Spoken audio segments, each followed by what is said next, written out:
back to At the Mic with Michael Schumacher, brought to you by JR's Oasis. It's more than a fuel station, more than a convenience store. It is your one-stop travel shop on Fox Sports Radio, 101.5 FM, 1570 AM, KVTK, Vermilion and Yankton.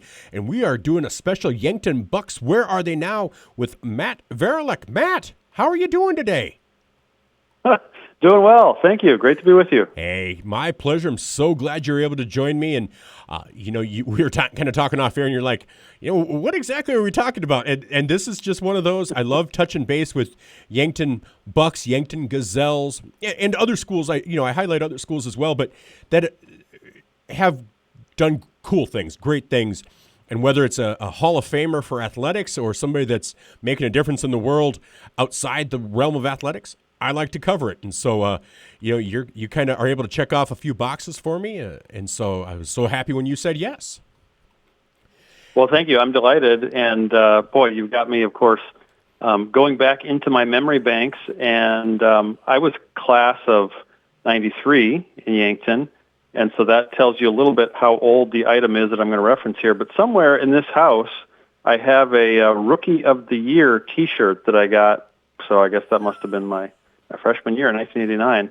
I don't know that I lived up to the promise of that, but the T-shirt is hanging on here. Well, that is awesome. And I'll tell you, your name came up, and it's because, I always knew you had the Yankton ties, and my cousin lives up in St. Cloud, and she thought it was cool that she's friends with you on Facebook as well. And she said, "Oh, how do you know?" And I said, we just kind of had crossed some circles and, politics stuff and whatever. And she's been doing stuff with the homeless up in St. Cloud and all of that. So she's doing a lot of stuff and social worker and working with children up in that area. So, she's like, "Oh yeah." And I hadn't thought about it, but then I was interviewing Matt Althoff and your name came up and I'm like, "Oh," I wrote it down immediately. I mean, yes, that is somebody I want to talk to. So I was so happy that you said yes. So, let's just start from there. Let's start with where you started. Let's talk about your family, past and present, and hobbies and interests. And let's just get to know you, and we'll kind of weave on through. Yeah, well, thanks very much. And, speaking of the Bucks in Yankton, I was born right there in Yankton at Sacred Heart Hospital. And Matt Althoff, you mentioned, was a teammate of mine on the cross-country team. So I lived a few years in Tabor, but did all my schooling in Yankton. And then when it came time to college, I came over here to Minnesota.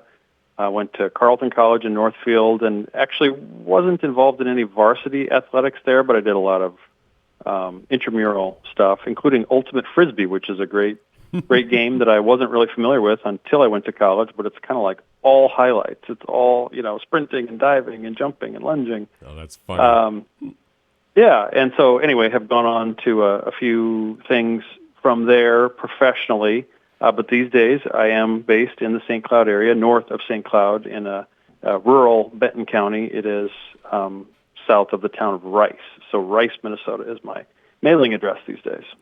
Okay, excellent. And, and like I said, my cousin's kind of based out, I think she's in Sauk Rapids, but yeah, so she does a thing called Laundry Love, and she and her partner started kind of a traveling, shower bus and stuff like that. And so, she's in those same circles, and I know doing anything like that, you working in social justice and working on improving, and so that's exactly what I want to talk about towards the end, because I always feel like people minimize whether they like athletics and they minimize the arts, or arts kind of minimize athletics. I think it always helps lay the foundation for who people and what people become, because you can't succeed in those without having a certain mindset and a certain amount of discipline, and so that's why I like to highlight what people do afterwards.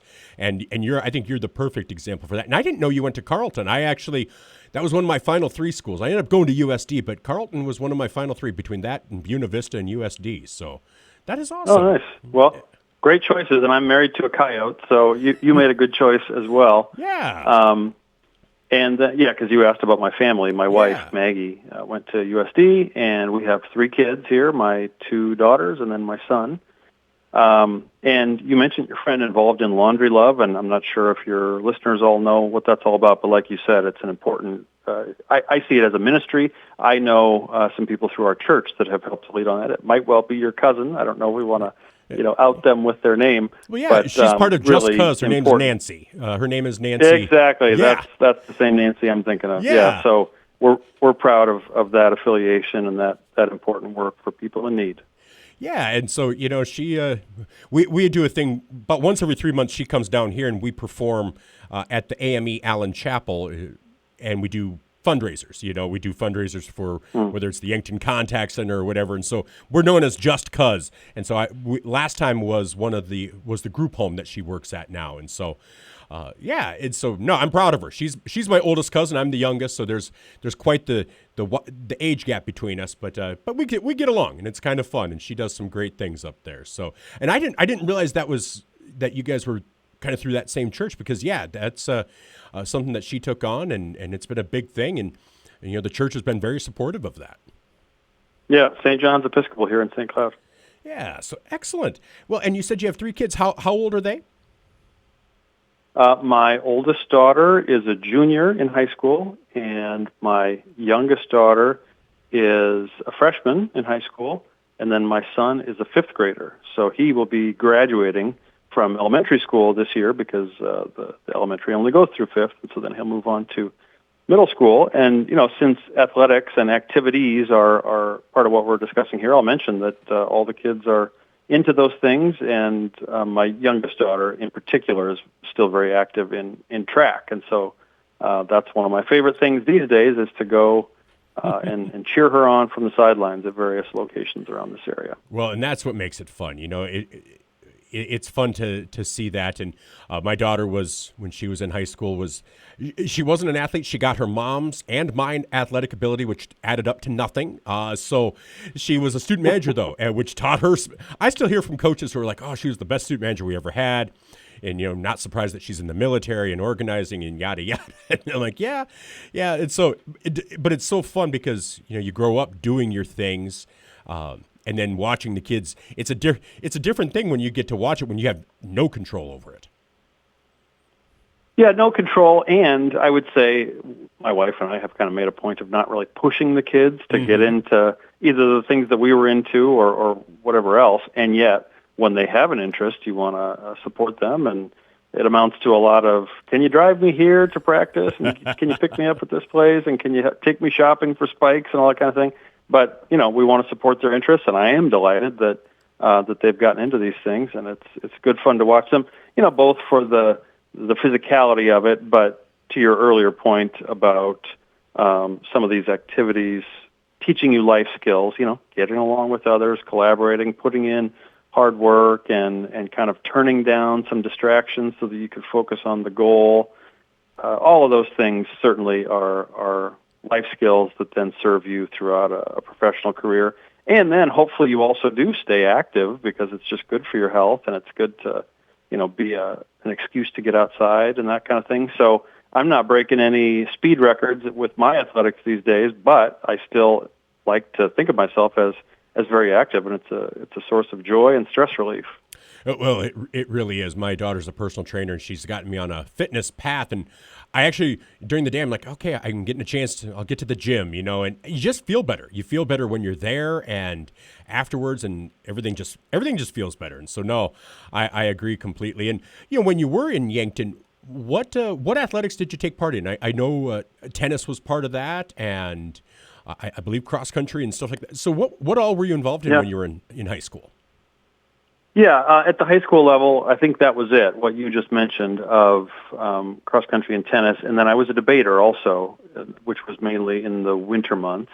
And I would say that also, by the way, was really one of the most impactful and valuable activities that I was engaged in, on top of just the regular schoolwork, because for better or worse, I get to debate people a lot in my professional life. But then, at an earlier age, was involved in other sports as well. So I did track for a while. I did wrestling, and can't remember what all else. I mean, I've tried my hand at golf and a few other things that never really took, but I still do some of that recreationally. Well, and so with cross country and track, or cross country and tennis, I always like to ask this question. Yeah. So you had, I feel like athletics is one side of the brain, and then debate and so you're kind of working other sides. How do you feel like? Did you ever feel like there was this crossover where they were both working at the same time?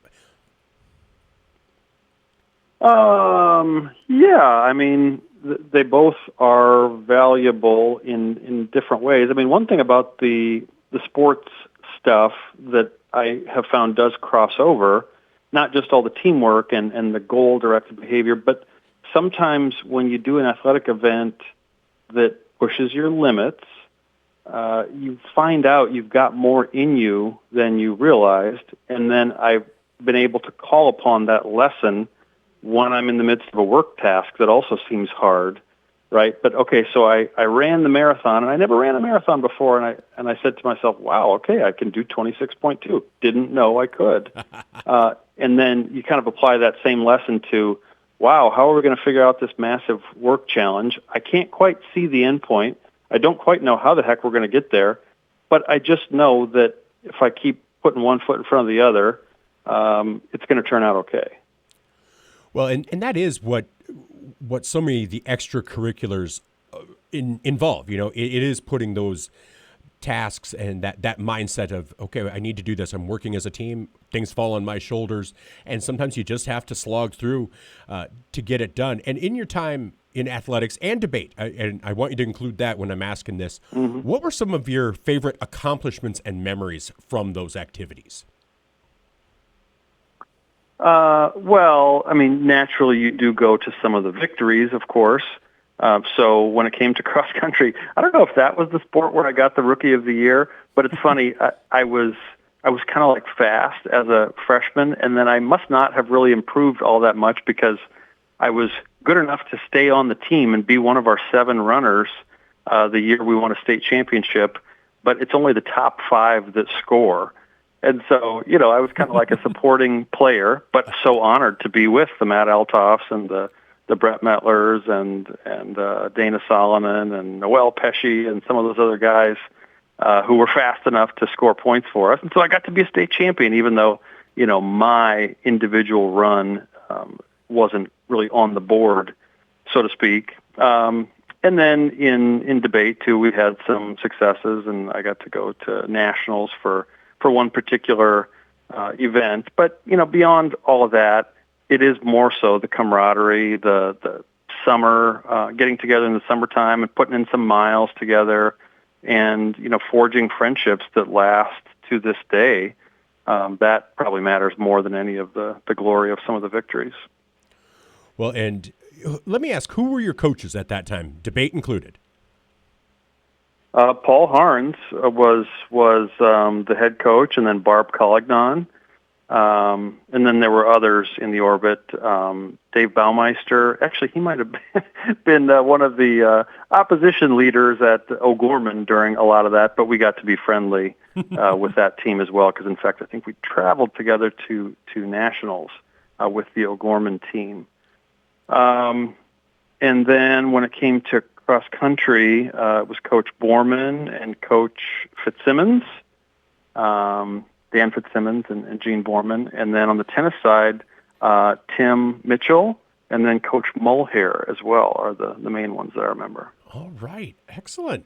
Well, I always like hearing those names because, I was from Crofton, so my timeline, sometimes I forget who was a coach when, and then sometimes I forget somebody was a coach at all, and I hear it, and I'm like, oh, I did not know that. And so, I got to know Coach Mulhair later in his life, and so I didn't. All of a sudden, I'm like, oh, I did not realize until he was inducted into the Tennis Hall of Fame in South Dakota. I'm like, oh, wow, that's kind of awesome. So I always like hearing those names. I thought Coach Harns was the coach at that time, but because my cousins were in Yankton around that time, Amy and Becky, and so it just I love hearing those names. Now, did they ever pass on lessons or words of wisdom that you still pull back every once in a while? Well, I was going to say, I actually can't think of, the key important thing that somebody said as I was going into, the all-important moment. But those coaches that I just mentioned and all the others that I haven't mentioned, they sacrifice so much. I mean, they have day jobs that frankly don't pay them what they're worth. And then they do this extra stuff with these students, and oftentimes they're traveling all over creation on the weekends, and they're away from their own families. But they are teaching people like me these life lessons that we then go on to use forever after. And so I can't thank them enough. And those are people that I admire and look up to as mentors to this day. Well, and life, those lessons have taken you to some amazing things. I want to touch on that, but I told you I'd like to do some icebreakers, just nonsensical get to know you. Is willing to do a couple of those? Sure. All right. First one is one final meal. What are you going to have? Well, geez, I hope it's far away. I hope I'm not closing in on it. But I am a person of Czech heritage, and so I'm going to go with potato dumplings and sauerkraut and roast duck with caraway seed and those sorts of things served at the Bessada Hall in Tabor. That's where it has to be. Now, are you going to get a kolache with it? Yeah, well, that'll be dessert. Yeah, okay. Good call. Well, that's what I was wondering. I wondered. Man, do you make it back for Czech days? Sometimes I do, sometimes I don't. But, fortunately, over here in Minnesota, we also have a strong Czech and Slovak society, and I've gotten a little bit active with them. And then sometimes when you're really in a pinch, you just have to make your own. Yeah, exactly. Well, it sounds like a great final meal. So makes me want to hit up Checkers over here and hit up the Hunoffs for their Bessada meal. I do love Friday. Checkers. Yeah, my wife sometimes teases me that when I get that meal, that it's just all beige. It's not exactly flashy in terms of colors, but it hits the spot for me. It might be all beige, but it's all delicious. I mean, that's the key. That's right. So, all right, excellent. Now, if you could travel back in history one time to any point in the Earth's history, and you're guaranteed safe return, to when are you traveling and why? Oh, man, that's a hard one. I would like to think that I was going back in time to learn something or prevent something bad from happening. But then, of course, I've watched all the movies about how dangerous it is to change the course of history and, set off unexpected consequences. But, yeah, I guess I would like to do it for some beneficial purpose. I'm also tempted. I was a philosophy major in college, which, admittedly some people would say is perhaps not the most practical thing one could do, but it would be fascinating to go back in time and talk to some of those ancient thinkers and get more insight into how they've shaped our societies to this day. I agree. I mean, talking to Socrates or Plato or something, I would find that fascinating as well. So, all right, you've got some things out there, so I like it. But yeah, the cautionary tales of, well, this might not go as you planned. I can also understand that. So perfect. All right, This one, I'm going to like this one. If you could see any three musical artists from throughout history, so living or dead, live in concert, who you choosing to see? Oh man, this is big pressure because I am a total music nut. In fact, one of my side activities beyond professional life and family life is I play music in bars, oftentimes actually with my Yankton buddy Kevin Colliner. Really? And so, yeah, we played in the Boathouse in Yankton and Ben's Brewing Company and a few other places like that. Actually, we have a Yankton friend that owns Pinky's Bar in Wausau, Nebraska as well, and so we played there a few times. What are you guys called?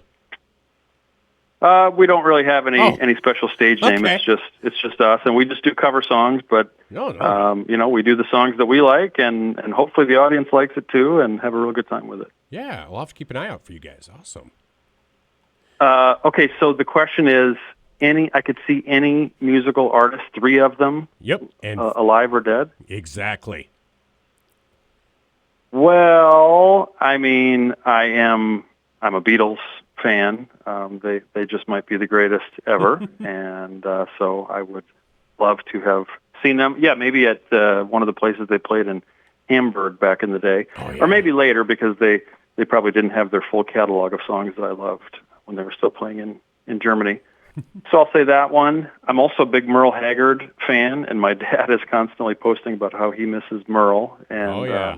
so as a representative of the classic country genre, and then I guess I probably should go for something a little more modern. Tomorrow night I am likely to go, depending on how things unfold work-wise, if I have a conflict or not. But tomorrow night in St. Cloud, a guy named Matt Wilson is going to be doing a solo show. Well, Matt Wilson used to be in a band called Trip Shakespeare. Oh, my, which was seriously? big when I was... Do you remember Trip Shakespeare? I do. My cousin, followed them. My cousin Becky Trip Shakespeare, that's all I heard for the longest time in high school. Yeah, I mean, I believe I saw them at USD one time when I was maybe not quite college age, but they were just there in Vermilion. So I would have to check if that actually happened, but that's my vague recollection. Okay, well, anyway, they were a fantastic band. I still listen to them to this day. There's Matt Wilson, and then the other brother, Dan Wilson, was also in that band, along with John Munson, and then Elaine, I forget Elaine's last name. I think she was the drummer. Anyway, fantastic band. They eventually broke up, and then some of the remaining members went on to form a band called Semisonic, and they wrote the very famous song Closing Time. Oh, yeah. Which, in fact, is what I usually close my shows with, because I just play other people's songs. So anyway, they're huge, but the predecessor band, Trip Shakespeare, was a real favorite of mine, and of course they don't exist anymore, so that would be a special opportunity that I'd probably use my third card on. I like it. I love that. I knew you'd have some good answers. All right, excellent. Well, and I know you have limited time, so I do want to get a chance. You did great on those, but kind of tell people where life has taken you, because you've gone on to do some great things, and at least attempt some great things, some politically, in political election attempts, but otherwise, I mean, what you're doing now, if you could just take us through where life has taken you. Yeah, well, I'll make it pretty brief, but thank you for the invitation to talk about that. I mean, going back to my Yankton days, we were in kind of a lower income situation, and so I was one of those kids on the reduced price school lunches back when the tickets were even a different color. And so I remember feeling some embarrassment about that, but I'm also grateful in retrospect now that I got that assistance and that I got Stafford loans and Pell Grants to go to college and scholarships, and just had tons of helping hands along my way. And then you add to that your own, effort and skills and so forth, and hopefully you can make some progress. And so I've been fortunate to have those things. And I worked for a while in the private sector for an energy commodities brokerage, because I went on to study some economics after philosophy. So the brokerage made use of that. I got a couple of master's degrees, one in economic development, and then later I was economic development staffer for Senator Tom Daschle and for Senator Tim Johnson. I later also ran for Congress in South Dakota, which some folks will remember, and I was not successful, but we gave it a good run. And then after that, I worked in the United States Small Business Administration, again with that theme of trying to provide other folks with helping hands, kind of like I received, so that people could pursue their version of the American dream and start a good business. Later, after that time ended, I ran a community foundation and small business lender here in central Minnesota for 6.5 years. And now for the last 3 years, I've been in state government here in Minnesota working on economic and community and workforce development. Well, that is amazing. And I know we're up against it, so I will cut this off. But thank you so much, Matt, for being willing to take the time to talk with me. Really appreciate it. I hope I'm able to know when you guys are playing here in town. I'll make sure to swing by, because I do love to make it when I can. And thank you so much. This has been fun. I hope you don't feel like I wasted your time, because I thoroughly enjoyed it. And I just want to wish you best of luck. No, I really enjoyed it too. Thank you so much. And I will look forward to seeing our mutual friend and your cousin Nancy. Sounds good. Tell her hi for me. Have a great one. Okay, will do. Thanks. Have a good one. Thanks, Michael. Bye-bye. Bye.